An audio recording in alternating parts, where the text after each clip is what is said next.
Oi gente, eu sou a Ali Presser e hoje eu tô aqui pra falar sobre onomatopeias.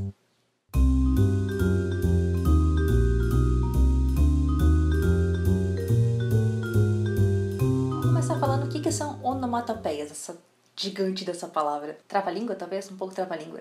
As onomatopeias são, literalmente, os efeitos sonoros das histórias em quadrinhos. Em alguns livros sobre histórias em quadrinhos, você vai encontrar, inclusive, as onomatopeias sendo chamadas de sound effects, que são os efeitos sonoros. Uma das principais características das histórias em quadrinhos são contar a narrativa de uma forma muito silenciosa, em que muita coisa acontece, muita ação acontece, mas ela está sendo representada de uma forma que você silenciosamente lê e participa dessa narrativa, interpreta essa narrativa. Então, diferente dos filmes que têm os efeitos sonoros verdadeiros, que podem ter barulhos de explosões, que podem ter barulhos de portas se abrindo e fechando, de coisas caindo no chão, as histórias em quadrinhos têm que representar isso de alguma forma. As onomatopeias estão aí para isso. Existem algumas histórias em quadrinhos digitais que trabalham com os efeitos sonoros de verdade, já que a gente está em ambientes digitais, é possível inserir barulhos, inserir sons de verdade. Esse tipo de inserção de sonoridade nas histórias em quadrinhos gera muita discussão. Na minha dissertação de mestrado, que foi sobre histórias em quadrinhos, sobre outras dissertações e teses que eu já li a respeito, eu já vi algumas pesquisas que dividem muitas opiniões sobre esse tipo de inserção sonora nas histórias em quadrinhos. Porque, como eu falei no começo do vídeo, as histórias em quadrinhos têm essa tendência silenciosa de envolvimento com o leitor. Então, a partir do momento que você começa a inserir barulhos, aquilo é uma coisa meio inesperada, é diferente nos filmes. No filme a gente espera que tenha barulhos, na história em quadrinhos a gente não espera que tenham barulhos. Então, as opiniões elas divergem muito nesse assunto. Das pesquisas que eu já li sobre isso, alguns pesquisadores dizem que acharam muito legal os efeitos sonoros, que acharam que tem tudo a ver, que agregam na história, que deixam ela mais divertida, e alguns ficaram incomodados com isso, porque não estavam esperando por isso, porque preferem ter uma narrativa silenciosa, interpretar os barulhos nas suas próprias cabeças, do que ouvir de fato os barulhos. Isso também funciona com trilha sonora e com narração. O leitor de quadrinhos ele está acostumado com esse envolvimento silencioso com as histórias, com a sua leitura, então os barulhos às vezes incomodam.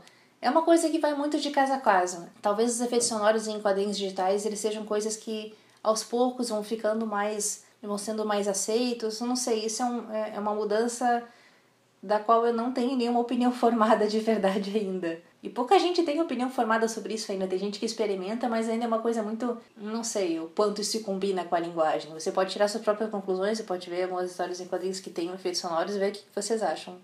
Até para vocês verem mais ou menos como é que fica uma história em quadrinho com efeitos sonoros, eu vou deixar o link aqui na descrição das histórias em quadrinhos que eu desenvolvi para minha dissertação de mestrado, talvez dê para dar uma luz sobre isso. Então, igual aos balões que eu comentei no vídeo anterior, as onomatopeias são uma maneira meio desesperada de tornar o som, de tornar o barulho uma coisa visual, uma coisa visível. E uma das coisas mais divertidas, eu acho, das onomatopeias é que a gente tem que tornar elas líveis. Essa palavra existe? Talvez eu tenha inventado agora. Então a gente tem que dar letras, dar formas, dar uma maneira que seja possível a escrita de barulhos que normalmente não são muito possíveis escritos. Aqui no Brasil eu sei que a gente usa muito onomatopeias que são importadas dos quadrinhos americanos e europeus, que são onomatopeias em inglês. Então, por exemplo, o barulho de revólver ele já é popularmente conhecido como bang.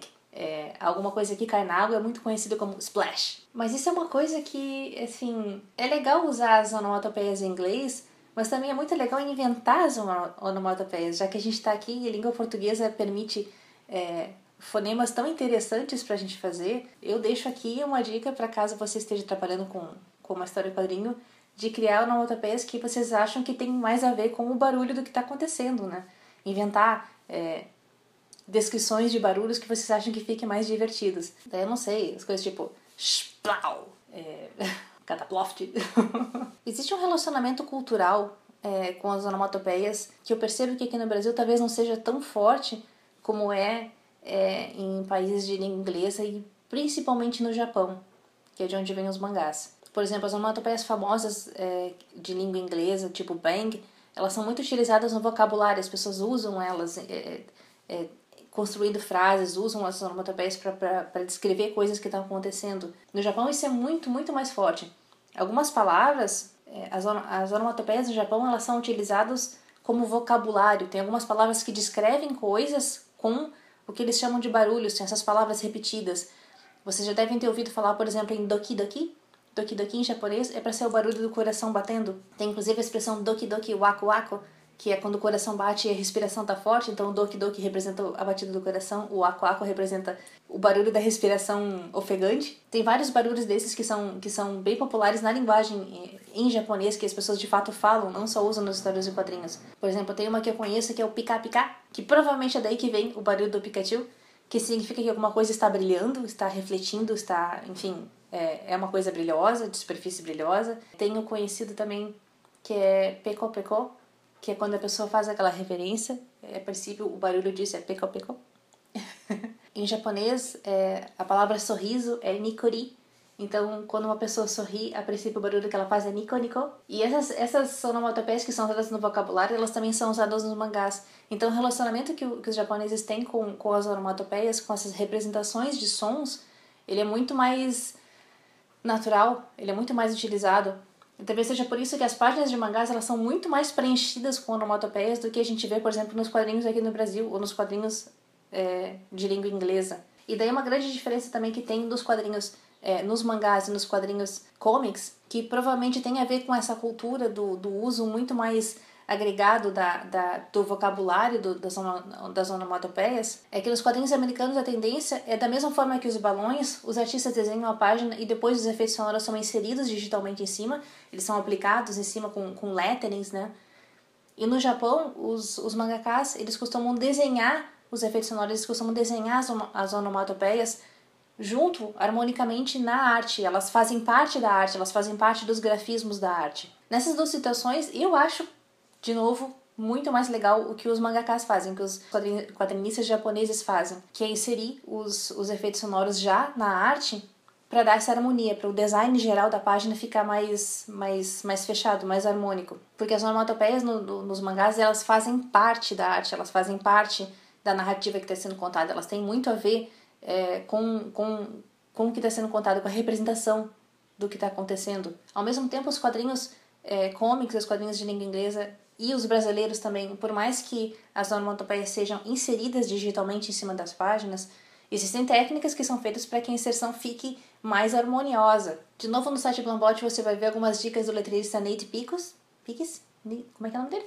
Nate Picos. Gente, alguém me ensina a pronunciar o nome do cara. Em que ele dá algumas dicas de como harmonizar as onomatopeias com o visual da página para que tenha mais a ver, que tenha representação. O Scott McCloud fala nos livros deles também sobre onomatopeias e ele comenta algumas variáveis que as onomatopeias têm que o artista tem que saber interpretar para poder representar bem os efeitos sonoros. Ele fala do volume das onomatopeias, que é quão mais alto ele é, qual a intensidade que ele tem. Ele fala do timbre, que tem a ver com a qualidade do som, com a aspereza, com que tipo de interpretação aquilo tem que ser dado para o barulho que está acontecendo, né? Ele fala sobre associação, que às vezes você consegue desenhar uma onomatopeia que tenha a ver com a representação do barulho que ela está fazendo. E tem também a integração gráfica, que é isso que a gente vê muito nos mangás, que é a onomatopeia se integrando à forma do que está acontecendo na página, que é se integrar com o quadrinho, se integrar com o barulho, se integrar com a situação do quadro. Eu encontrei uns exemplos num livro sobre leitura de quadrinhos, que eu vou deixar as informações aqui embaixo na caixa de informações, do professor Paulo Ramos, que ele dá alguns exemplos de alguns quadrinhos nacionais que usam a representação das onomatopeias como descrição do que está acontecendo. Tipo essa representação aqui de soco, ou essa representação aqui do punzão, que eu acho muito engraçado. Que também é uma maneira legal de você representar o som, dando nome para ele e deixando isso a critério do leitor de fazer o som daquilo que ele está lendo. Então você joga muito mais para a bagagem cultural do leitor que está lendo do que para você mesmo a responsabilidade de descrever esse som, né? Tipo, passa para frente a informação, a culpa não é sua. Se vira aí, leitor. Então, no fim das contas, as onomatopeias, elas são uma coisa muito pessoal, elas dependem muito da necessidade, da narrativa que você está contando. Eu vejo o uso das onomatopeias mais presente, mais necessária em histórias mais de aventura, em histórias que têm mais ação. Em histórias que são mais cotidianas, que têm narrativas mais tranquilas, eu não vejo muita necessidade de aplicar com muita frequência, pelo menos, onomatopeias. Eu sou o tipo de artista que não costuma usar muito onomatopeias, talvez até por esquecimento, eu não sei. Eu não sinto muita necessidade de colocar nas minhas narrativas, até porque a maioria das histórias em quadrinho que eu faço, elas são muito quanto ao fato de pessoas conversando, não tanto de ação. Pelo menos por enquanto, talvez se eu pegar alguma história de ação mais pra frente, eu uso mais esse recurso. Mas, novamente, assim como eu falei sobre letreiramento, assim como eu falei sobre balões, isso tem muito a ver com o que você sente que é mais importante para sua narrativa e é a necessidade que você acha que tem de inserir isso ou não na narrativa para que ela fique mais expressiva, para que ela fique mais parecida com o que você quer dizer, para que a interpretação do leitor sobre a sua história fique mais de acordo com o que você está esperando. E por enquanto era isso que eu tinha a falar sobre onomatopeias. Se você gostou desse vídeo, deixa aquele joinha. Se o assunto de desenvolvimento de quadrinhos te interessa, se inscreve no canal que eu sempre tenho vídeos sobre o assunto sobre desenvolvimento. Se ficou alguma dúvida, se você tem alguma sugestão, deixa nos comentários, a gente vai conversando, eu posso resolver isso em um outro vídeo. Por enquanto era isso, falou, até o próximo vídeo.